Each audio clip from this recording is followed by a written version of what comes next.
Hello super hero lovers, আজ আমি এই ভিডিওতে আন্ডারওয়ার্ল্ডের বাদশা কিংপিনের অরিজিন নিয়ে হাজির হয়েছি। যে কে এই কিংপিন, কি করে তার মধ্যে এত পাওয়ার, সে কি কোনো সুপার পাওয়ার বিং? তো চলুন শুরু করি।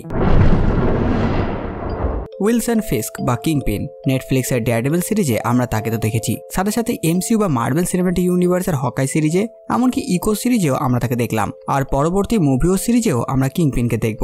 তাই এর ব্যাপারে জেনে তো নিতেই হবে যে কে এই কিংপিন বা উইলসন ফিস্ক। কিংপিনকে প্রথম দেখানো হয় 1967 সালের অ্যামেজিং স্পাইডারম্যান কমিক্সের 50 নম্বর ইস্যুতে। এরপর সে 612-এরও বেশি কমিক্সে অ্যাপিয়ার হয়েছে, 300-এরও বেশি ফটো আছে তার কমিক্সে। একজন পপুলার ভিলেন, কিন্তু তার ছেলেবেলা খুব ভালো কাটেনি। সে জন্মগ্রহণ করে এক গরিব ডিসফাংশনাল ফ্যামিলিতে, আর সেখানেই বড় হয়। সে ছোট থেকেই তার বাবা মাকে ঝগড়া করতে দেখত, এমনকি সে তার মাকে তার বাবার হাতে মার খেতেও দেখত। সে তার সমবয়সী সাথীদের কাছ থেকেও ভালো ব্যবহার পেত না, যেহেতু উইলসন একটু বেশি মোটা ছিল, অ্যাবনর্মাল মোটা, তাই তাকে সবসময় বাকিরা জ্বালাতন করত। সে যেদিকেই চাইতো চারিদিকেই অশান্তি। উইলসন তার জীবনের প্রথম হত্যা করেছিল যখন তার বয়স ছিল মাত্র 12 বছর। তার এই মোটা শরীর দেখে কিন্তু তাকে মোটু বললে ভুল বলা হবে। সে সাধারণের থেকে একটু বেশি মোটা, তবুও সে মোটু ক্যাটাগরিতে পড়ে না, তাকে হেলদি বলা চলে। কারণ তার এত বড় শরীর, অ্যাবনর্মাল শরীর, চর্বি পরিমাণ অনেক কম, আর তাই তার ফিজিক্যাল স্ট্রেংথ অনেক বেশি। জন্ম থেকেই সে ওভারওয়েট, মানে সে একজন অ্যাবনর্মাল বাচ্চা, কিন্তু এটাই তার প্রধান শক্তি, যার কারণটা আমি আগেই বললাম। আর তার এই ফিজিক্যাল স্ট্রেংথের ফলে আর নিজের আত্মবিশ্বাস যে যাই হয়ে যাক না কেন সে এটা করবেই, এই ভেবেই সে আন্ডারওয়ার্ল্ডে নেমেছিল।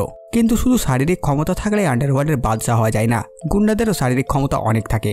আর তাই সে এরপর নিজেকে ট্রেনিং দেয় বডি বিল্ডিং ও কম্ব্যাটের জন্য। তারপর সে জাপানিজ সুমো ট্রেনিংও করে। শারীরিক শক্তি বৃদ্ধির পর সে নলেজ ও ইন্টেলিজেন্সকেও গুরুত্ব দিয়েছিল। গরিব ফ্যামিলিতে থাকার কারণে তার পড়াশোনা ছিল সীমিত, তাই সে ঠিক করে যে সে পড়াশোনা করবে, শিক্ষা অর্জন করবে। আর তারপর সে নিজের চেষ্টায় শিক্ষিত হয়, যেমন বিভিন্ন লাইব্রেরি বা বিভিন্ন বইয়ের দোকান থেকে যা কিছুই সে পেত সবকিছু পড়তো। উইলসন সায়েন্স ও আর্টস প্রচুর পরিমাণে পড়ে ও জানে এগুলোর ব্যাপারে, কিন্তু রাষ্ট্রবিজ্ঞান তাকে বেশি মুগ্ধ করেছিল। আর এখান থেকে সে বুঝতে পারে জীবনে আরো কিছু করতে চাইলে তার চাবিকাঠি হবে এই রাজনৈতিক কৌশল। এর ব্যবহার করে অপরাধী দলকে সংগঠন ও পরিচালনা করা যেতে পারে। যখন তার বয়স 15 বছর হয় তখন সে কিংপিন অফ ক্রাইম নামে পরিচিত হয়। তারপর সে আন্ডারওয়ার্ল্ডের বস ম্যাগিয়া ও ডন রিগোলেটর বডিগার্ড হয়। এরপর তাকে বেশ কিছুবার জেলেও যেতে হয়েছিল।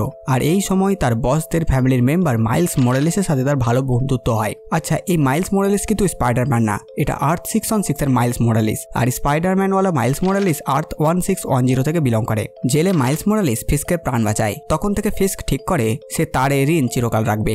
এরপর আন্ডারওয়ার্ল্ডে সাধারণত যেমন হয়, ফিস্ক ডন রিগোলেটকে হত্যা করে।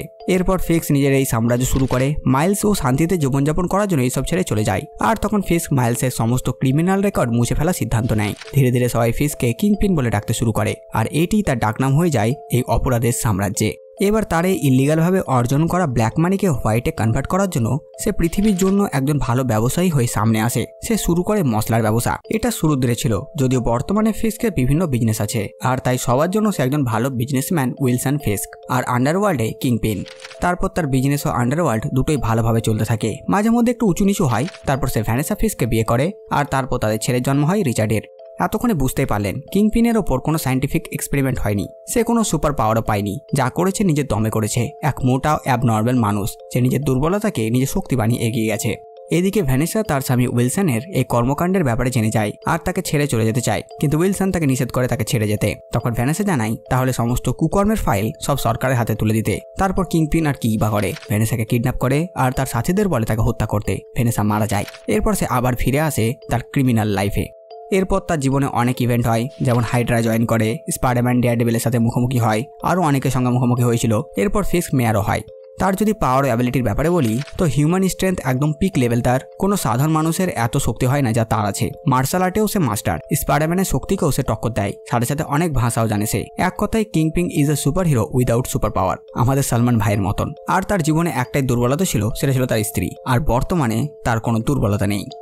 তো ব্যাস বন্ধুরা, এই ছিল উইলসন ফিস্ক বা কিংপিনের অরিজিন স্টোরি। আপনারা কমেন্ট করে জানান ভিডিও আপনাদের কেমন লাগলো। সাথে সাথে আমার এই কাজ যদি আপনাদের ভালো লাগে ভিডিও লাইক এন্ড সাবস্ক্রাইব করে দেবেন। তো আমি আসছে নতুন ভিডিও নিয়ে, আমি প্রিন্স সালমান, আর আপনারা দেখছিলেন বাংলা কমিক্স।